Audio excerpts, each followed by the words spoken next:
की 92 पासून आम्ही मैत्रिणी आहोत आणि अत्यंत पक्क्या मैत्रिणी आहोत.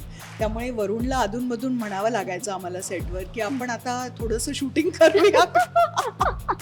माझं म्हणजे शिक्षण सायकॉलॉजीमध्ये झाल्यामुळे मला माणसांमध्ये खूप रस. मी रिलेट तर डेफिनेटली केलं. थोडासा जो खवचटपणा होता त्याच्यामध्ये वरुणनी खूप मदत केली मला. अशी हाऊस होती मुलगी असायला पाहिजे. He is an excellent director. त्यांच्याकडून मला डिरेक्शन मिळतं. म्हणजे त्यांचा सेन्स ऑफ ह्युमर इतका चांगला आहे की तो तिकडनंच ते येतं खरं तर. अशी बायकांच्या विविध प्रकारच्या चेंजेस बद्दल नाही बोललं जातं. तर ते निर्माण करण्याची प्रोसेस मला भयंकर आवडते. सरप्राईज मी माझ्या नवऱ्याला त्याच्या 40व्या वाढदिवसाला ऍट द सेम टाइम त्यांना जरा भीती वाटली की माझी बायको माझ्यापासून एवढं सगळं लपवू शकते. हाय, मी प्रांजली. मुंबई समाचारच्या कॅन्डिड गप्पांमध्ये तुमचं मनापासून स्वागत करते. आजचा जो एपिसोड आहे तो अत्यंत गोड असणार आहे, कारण आपल्यासोबत कायम हसतमुख असणारे आणि नात्यांमधला ओलावा, नात्यांमधली गंमत प्रभावीपणे मांडणारे असे कलाकार आपल्याबरोबर आहेत. निमित्त आहे झी5 मराठीवर नुकत्याच आलेल्या अगं आई अहो आई या नव्या वेब सिरीजचं. आपण स्वागत करूयात वरुण नार्वेकर आणि रेणुकाताई शहाणे यांचं. धन्यवाद. खूप स्वागत आहे तुमचं. 4 वर्षांपूर्वी सुरू झालेला प्रोजेक्ट आणि अखेर तो आता सगळ्यांच्या भेटीला आला आहे. काय भावना आहे या क्षणी? आधी वरुणकडे देते. नाही, खूपच कष्टाने मी म्हणेन आणि एक वेगळा दृष्टिकोन ठेवून निर्माण केलेली ही कलाकृती आहे आणि ती इतक्या वर्षांनी का होईना पण लोकांसमोर येते आणि आता तर ती रिलीजही झाली आणि आम्हाला ऍक्च्युली मेसेजेस यायला लागलेले आहेत लोकांचे की खूपच त्यांना आवडतीये आणि तो जो एक वेगळा दृष्टिकोन होता तो खूपच चांगल्या पद्धतीने त्याबद्दल अभिप्राय आमच्यापर्यंत पोहोचतायत. सो तसे मी खूपच उत्सुक होत होता. नक्कीच. रेणुकाताई, तुमचा काय रिस्पॉन्स येतोय सगळ्यांकडून? खूपच छान रिस्पॉन्स येतोय आणि मला म्हणजे ह्या गोष्टीचा खूप आनंद आहे की पूर्ण कुटुंब एकत्र बसून बघताय. म्हणजे ते खूप रेअरली होतं हल्लीच्या काळात. आणि दुसरी गोष्ट म्हणजे तू म्हणालीस तसं 4 वर्षानंतर आम्ही इतके उत्सुक होतो. खरं तर आम्हाला इतकी मजा आली होती ही वेब सिरीज करायला आणि त्याच्यानंतर म्हणजे ती कधी येते असं सतत चालू होतं आमच्या सगळ्यांचं. म्हणजे एका बाळासाठी आपण 9 महिने वाट बघतो पण येतं म्हणजे 4 वर्ष वाट. तर आमच्याही आधीपासून वरुण आणि कल्याणी आणि म्हणजे लेखिका, त्यामुळे तो सगळा प्रवास आता पूर्णत्वाला आलेला आहे आणि लोकांना खूप आवडतोय. याबद्दल मला खरंच आनंद आहे. बरोबर. आम्ही एपिसोड्स बघितले तर खूप रिलेट केलं, खूप मज्जा आली बघताना. येते तुम्हाला किती मजा आली आणि तुम्ही किती रिलेट केलं हे सगळे जे शेड्स आहेत? मी रिलेट तर डेफिनेटली केलं, कारण मला म्हणजे मी आता अजूनपर्यंत त्या वयाच्या मुलांची आई नाहीये की ज्यांचं लग्न होणार आहे वगैरे, ते अजून लहान आहेत. पण एक मुलगी म्हणून मी हा सगळा प्रवास अनुभवलेला आहे आणि मला आठवत आहे की माझं लग्न जेव्हा झालं तेव्हा माझ्या आईला किती म्हणजे काळजी होती माझी. त्यामुळे त्याच्यानंतर आणि कारण माझं सासर आणि माझ्या माहेरात संस्कृतीमध्ये इतका अंतर आहे, त्यामुळे त्याच्यानंतर तिला अधिकच काळजी होती की कशी रुळेल, लोक तिला आवडतील का, लोकांना ती आवडेल का. हा सगळा जो काय प्रवास आहे तो तिच्या दृष्टिकोनातून मी स्वतःला बघत होते या रोलमध्ये. आणि अर्थात थोडासा जो खवचटपणा होता त्याच्यामध्ये वरुणनी खूप मदत केली मला. बरोबर. भाषेची गंमत ते सगळे पण आहे, म्हणजे पुणेरी टोमणे जे आहेत ते सगळं. आणि ते ना खूप छान पद्धतीने बोलतात. म्हणजे ते इतकं अंगवळणी त्यांच्या पडलेलं असतं की ते असं कुठे वाटत नाही की आपण टोमणा मारतोय. त्यामुळे ती जी कला आहे ना, पुणेरी कला, ती मला आत्मसात करायला वरुणनी खूप म्हणजे मदत झाली आणि मला म्हणजे मजा पण आली करायला. कारण असं नॉर्मली मला अशा कुठल्या रोलमध्ये कास्ट करत नाही का, म्हणजे की जरा एक आई थोडीशी अशी शिस्तप्रिय आणि तो कॉन्ट्रास्ट जो आहे सासूबाईंबरोबरचा तो फारच धम्माल आहे. बरोबर. कास्ट बरोबर म्हणजे ऋता असेल, निर्मितीताई असेल, यांच्याबरोबर काम करण्याचा अनुभव कसा आहे या सिरीजच्या माध्यमातून? काय मज्जा आली सेटवर? निर्मिती आणि मी म्हणजे मी म्हणते ना की 92 पासून आम्ही मैत्रिणी आहोत आणि अत्यंत पक्क्या मैत्रिणी आहोत. त्यामुळे वरुणला अधूनमधून म्हणावं लागायचं आम्हाला सेटवर की आपण आता थोडंसं शूटिंग करूया का? कारण गप्पा आमच्या कधी संपतच नाही. त्यामुळे ते जरा आणि त्यांनी छान वाव पण दिला आम्हाला, म्हणजे छान मजा आली. बरोबर. पहिल्यांदाच ऋताबरोबर काम करत होते आणि मला नेहमीच असं वाटतं की म्हणजे ह्या रोलमध्ये ती माझी मुलगी आहे आणि मला नेहमीच अशी हाऊस होती मुलगी असायला पाहिजे म्हणून. हा. तर ती एकतर पूर्ण पूर्ण झाली झाली माध्यमातून. आणि ती वाव. इतकी गुणी आणि इतकी म्हणजे मी म्हणेन मच्युअर मुलगी आहे. तिने खूप लहान वयात काम करणं सुरू केलेलं आहे आणि बरोबर. ती खरं म्हणजे स्वतःच्या सौंदर्यावर पण अनेक गोष्टी मारून नेऊ शकते. कारण ती इतकी सुंदर आहे, तिचा चेहरा बरोबर. स्क्रीनवर आला की लोकांना Yes, असं yes. बघावं असं वाटतं. क्रश आहे, Immediate- महाराष्ट्राची क्रश Exactly, उगाचच नाही. exactly, हा, उगाचच बरोबर. नाही. पण तरीही तिची जी प्रवृत्ती आहे काम करण्याची आणि ज्या म्हणजे काय म्हणतात कॉन्सन्ट्रेशननी किंवा स्वतःला जास्त चांगलं बनवण्यामध्ये तिला जास्त रस आहे. बरोबर. म्हणजे ती मला नाही वाटत आमच्या सिरियलमध्ये कधी तिने असा आरसा बिरसा मागितला असेल वगैरे. Oh. You know? हम्म. कारण त्याच्यातच नाही तर 10-15 मिनिटं जातात. जातात दिसण्यात. बरोबर. पण तिला त्या आतल्या जर्नीमध्ये जास्त इंटरेस्ट आणि ते मलाही अभिनेत्री म्हणून क्या त्यामुळे बात है. तिच्याबरोबर काम करायला खूप मजा आली.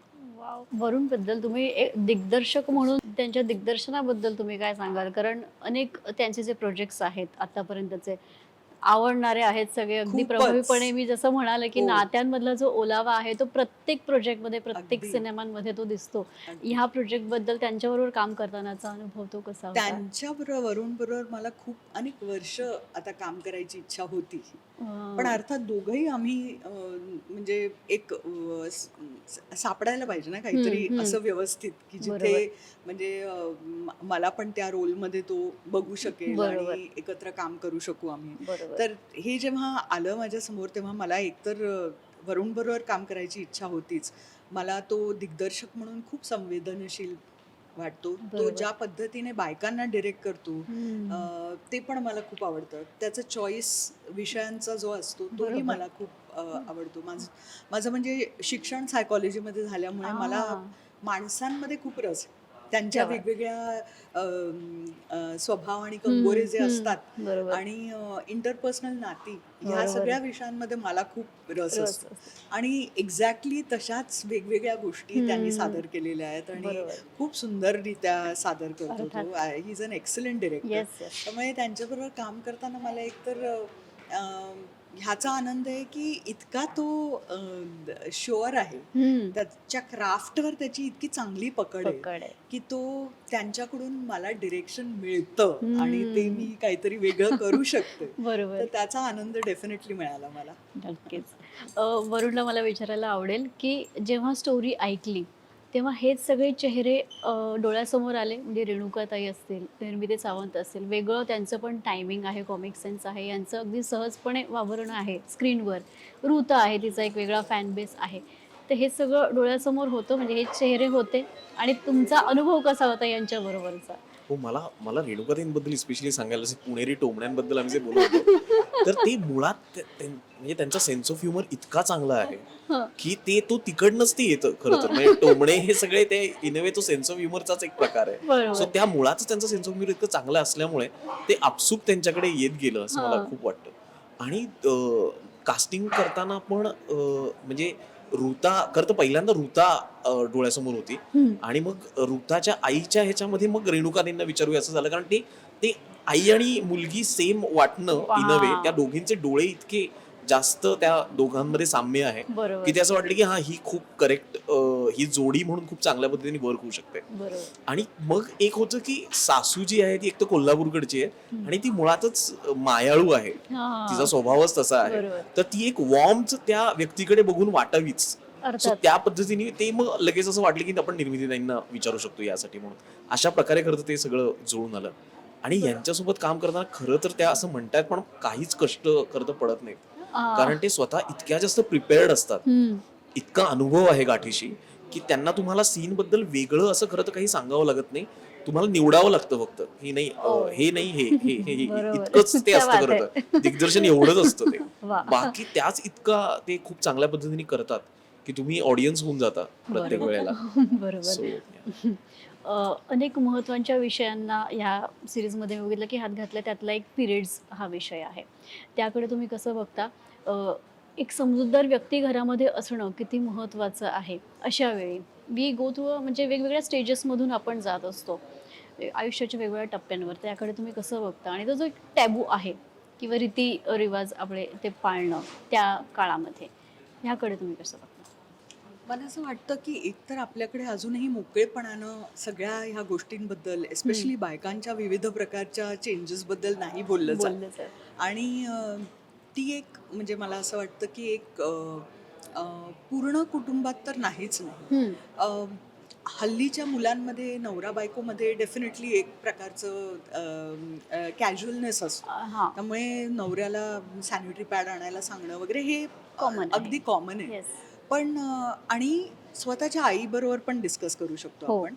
पण ॲक्च्युली तुम्ही ज्या घरात जाता तिकडे जर सासू समजूतदार असेल ह्या गोष्टींबद्दल, तर ते इतकं सुखद होतं ना Yes, सगळंच. yes. त्यामुळे नाहीतर ते सगळी लपवालपवी आणि आधीच मनस्ताप आणि त्याच्यामध्ये ते लपवणं आणि बरोबर. सगळं करणं आणि एस्पेशली पूजेच्या वेळेला जर हो, काही झालं हो. तर मग त्याचं म्हणजे अगदीच वेगळं काहीतरी प्रकरण होतं. त्यामुळे त्या गोष्टी अजूनही पाळल्या जातात गावाकडे वगैरे.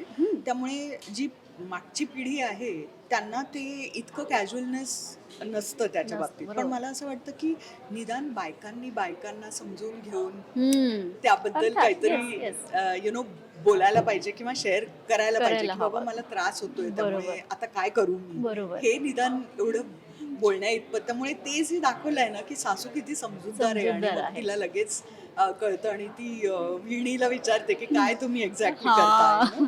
त्यामुळे ते हो, इतकं खरंच गोड खूप- आहे खूप की गोड आहे, खूप हा, गोड आहे. खरंच छान की वाटतं आमच्यात बघायला. असं केलं जातं असं असं काही ते. नाहीये, की बरोबर. तुला काय लागतं ते खरंच सांग ते बाबा सांग. मला. खरंच खरंच प्रत्येकाला अशी म्हणजे अहो आई जी आहे ती अगं आई अक्षरशः. मिळावी असंच असंच असलं पाहिजे. वेगवेगळ्या माध्यमांमध्ये तुम्ही काम केलेलं आहे. दिग्दर्शन सुद्धा आहे, लेखन सुद्धा आहे. काय आवडतं सगळ्यात जास्त? दोघांसाठी हा प्रश्न आहे ऍक्च्युली. नाही, डेफिनेटली मला अभिनय तर खूपच आवडतो. म्हणजे एकदा तुम्ही अभिनेत्री झालात की मग हा. त्याच्यामधून तुमच्या आयुष्यातलं पण अभिनय तुम्ही काढू शकाल. आणि तो कधीच अभिनेत्री माझ्यातली मरणार नाही. बरोबर. पण मला अदरवाईज दिग्दर्शन तर खूप आवडतंच, पण मला लिखाण खूप आवडतं. कारण मला एक म्हणजे त्याच्यामधला जो एकटेपणा आहे ना तो खूप भावतो. बरोबर. आणि मला खूप वेगवेगळ्या विश्वात मी रमते मग मी बरोबर. जेव्हा लिखाणात माझं चालू असतं तेव्हा. बरोबर. त्यामुळे इतकी रमते की कधी कधी ते जे प्रोसेस आहे ते जरा जास्तच लांब होतं. हे पण तेवढंच नक्की. पण अगं घर, संसार, बरोबर. अभिनय आणि त्याचं जे काही काम आहे अभिनेत्री म्हणून बरोबर. आणि प्लस हा विचार करून काहीतरी लिहिणं, हे सगळं थोडं मॅनेज करायला पण म्हणजे वेळ वेळ लागतो. लागतो. अर्थात. त्यामुळे तो मी देते आणि लिखाणात मी खूप रमते. नक्कीच. मला ना ती निर्माण करण्याची जी प्रोसेस आहे ना पूर्णपणे हम्म. इन अ वे ते लाईक अ पॅरलल युनिव्हर्स असल्यासारखं आपण ते पूर्णपणे निर्माण करतो. तर ती निर्माण करण्याची प्रोसेस मला भयंकर आवडते. म्हणजे मलाच लक्षात आलेलं आहे, म्हणजे आता अर्थात ॲनालिसिस करताना ते लक्षात आलंय, पण मला इव्हन कॉलेज डेजमध्ये किंवा लहानपणी मला फिल्म बघून आल्यानंतर काही दिवस गेल्यानंतर मला असं वाटायचं की ती माणसं काय करत असतील. म्हणजे फॉर Same, एक्झाम्पल same.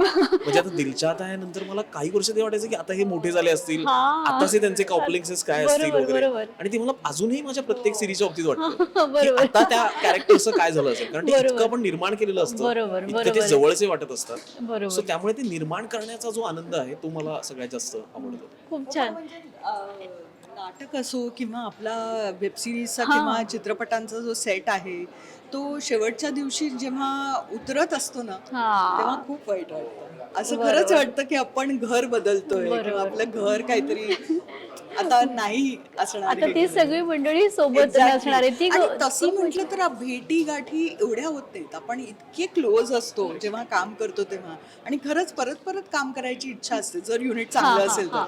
तर तसंच म्हणजे आता 4 वर्ष ऋता, मी, मधू, वरुण हा. आम्ही इंटाच्या आहोत, पण ज्या पद्धतीने काम करताना मजा येते तसं काय आम्ही एकत्र रोज नाही भेटत. बरोबर. तर त्याचं एक कुठेतरी असं वाईट वाटतं की अरे प्रोजेक्ट संपला आता. बरोबर. सरप्राईज बद्दल पण गंमत आहे याच्यामध्ये. तर तुम्ही आयुष्यात कोणाला सरप्राईज दिले का किंवा ते फोडले असं काही झालंय का?